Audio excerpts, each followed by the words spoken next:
Hey guys, how's it going?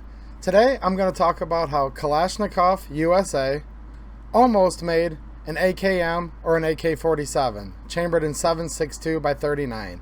Now, as you guys know, President Obama put sanctions against the Sega company, which is owned by Kalashnikov concern, and there went our Segas, right?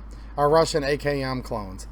Now, shortly thereafter, a company by the name of Kalashnikov USA started up a business in the United States in Pennsylvania in the same area where most of the Segas were imported, and their goal was to make a Sega or a Russian AKM type clone here in the United States, which would then give us, Russian clones again that were supposed to be very, very similar, if not almost identical to the Russians, but actually made here, therefore they wouldn't be affected by the sanctions. Now, that was a few years ago, right? Probably at least 5 years ago now. So, what's happened? Well, we see that they've come out with the KR9, which is the 9mm rifle, AK pattern, gun. And then they have the KP9, which is the pistol version. They've also come out with a shotgun, the TS12, and even a new item that's known as a firearm called the Nomad. But we've yet to see any Kalashnikov USA AKMs in 7.62 by 39. And what I'm going to show you guys today shows us that they actually got pretty close, or at least attempted, to bring an AKM to the market over a year ago. So what I have here today is a Kalashnikov USA AKM receiver. We can see the KUSA logo here. On the other side, I'll show you guys a close-up here of the actual roll marks, so we can zoom in on that. See if it'll focus for us. Kalashnikov USA with their logo. And then here's all the information. Kalashnikov USA, Tullytown, Pennsylvania, USA, model US 132, caliber 7.62 by 39, and the serial number is KR001713. Now, I think it's kind of interesting because, again, I mentioned Tullytown, Pennsylvania. Now, if you look at your Sega rifle, it is usually going to say Tullytown, Pennsylvania. So that's the town that they were bringing them in, as an importer. So basically, the importer turned into a manufacturing company. The other thing interesting is the model number here is the US 132. And the Segas that were chambered in 7.62 by 39, their model number was the IZ132. So obviously they're trying to play on the whole Sega nomenclature, and they just simply swapped IZ for US. So that's pretty interesting. And I bought this item here, this receiver, from Centerfire Systems. I have my receipt right here, April 12th of 2018, so over 1 year ago. And at that time I bought these for $70. Now these were on like a clearance wholesale price, which means that Kalashnikov USA was kind of dumping these, if you will, just trying to wholesale them and get rid of them.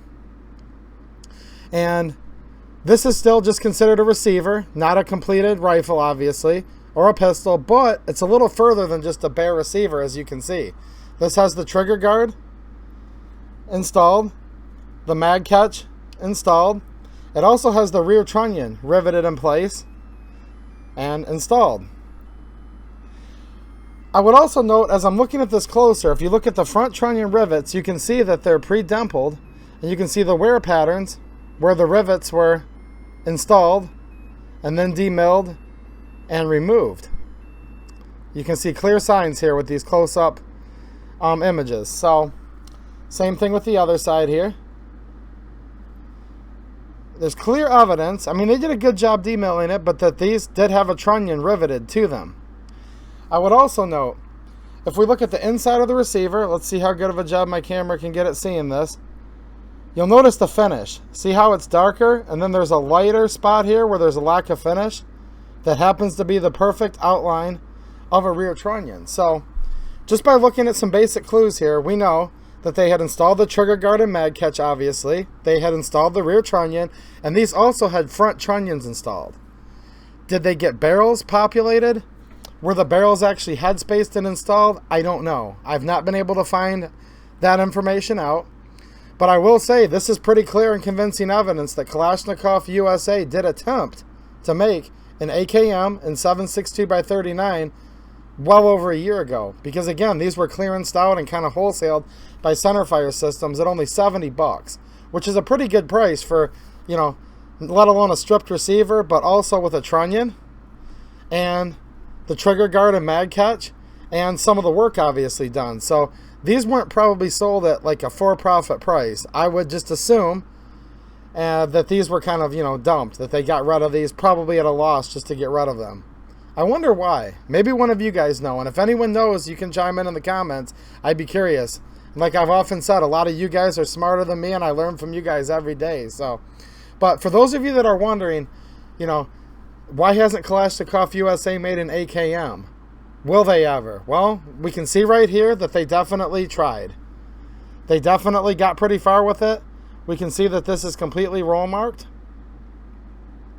and that they put forth some sort of effort to put together an AKM that was obviously unsuccessful. So now, a little bit before these showed up on clearance, if you will, they did bring in a new CEO, Jonathan Mossberg, and he's of the Mossberg family that's famous for making the shotguns.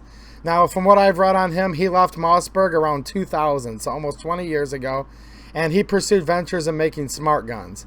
Look, I wish him the best of luck with Kalashnikov USA, and I'm sure he's a great guy and all, but shame on him for trying to develop smart guns, because for those of you that don't know, smart guns have the potential to be a big infringement on our Second Amendment, because these are guns that are electronically controlled, that can be turned off by law enforcement, that could potentially be hacked by criminals or bad guys, and I just don't think it's a good idea. And the reason why they're kind of infringing to be developed is because several states have it in their laws that as soon as smart guns become readily available through normal consumer markets, that they're going to force the citizens of those states to buy only smart guns and not conventional firearms. So I'm not a big smart gun fan. I kind of get a little bit ticked off anytime I hear about somebody pursuing making smart guns, because yeah, unfortunately it's going to infringe upon people's rights, and while those laws are completely unconstitutional, these are laws that have held up to the muster in different states, and people will lose their permission to buy regular guns once they get developed. So anyways, he went on from trying to develop smart guns to working for Kalashnikov USA. They've supposedly changed all of their senior level management. I've been hearing good things about the company lately. I know Misha, the Misha Co channel, he did an excellent review on his K9, the 9mm variant that they make, and he was really impressed when he did that review. As you know, Misha's very detail oriented, does a great job going through all the details, and he said it was like scary close to an actual Russian. Like he had no idea how they were able to make it so close to being Russian without actually coming from Russia. So I'm not knocking the company, guys. I'm just saying, for all of you that keep asking, when are they going to make an AKM? I can't answer that, but I can tell you they tried, and they got really close. And this is a relic here of a, you know, I guess maybe a failed production run. Maybe there was problems with their quality control. I don't want to assume anything. I'm not trying to say anything bad about this company, but obviously they tried and they came close, and we know that they made, let's say, close to 2,000, because with this being serial number 1713, we can say they made at least that many, right? If not more. I do have another one of these, and it's a consecutive serial number. I believe that one is just, you know, like 1712. So we know they at least made over 1,700 of these. Something went wrong. The fit and finish looks okay. The bluing's pretty decent. This is kind of a military, you know, hot salt bath type bluing. The spot welds look okay. They don't really look authentic, but they're all right. This does have the S and F selector markings, which I'm not a fan of. I think this would have made a pretty cool Russian AKM build if they wouldn't have put this stupid S and F on there, but I'll probably just use a Chandler's receiver instead, because I really like to have the correct selector markings. The rivets look pretty good for the most part. Here's a couple of the rear trunnion rivets here. The short rivet looks pretty good on both sides. But I would note that this side of the long rivet, I could use some improvement. I mean, again, not trying to be too picky here, but this is not a very nicely formed rivet. I think they could have done a little better job. Is it strong enough? Will it hold? Probably. Just kind of going over it here. But yeah, I see no signs of any wear on the back of the rear trunnion, or the front of it, I should say. I see no evidence of wear on the ejector or the slide rails. So I do not believe this gun was put together to the point of being test fired. I see no evidence that a bolt carrier has been run through the slide. But I do know for a fact they put a front trunnion on this gun. So they got close. It didn't work out, and we're still waiting to this day to get an AKM, so from Kalashnikov USA.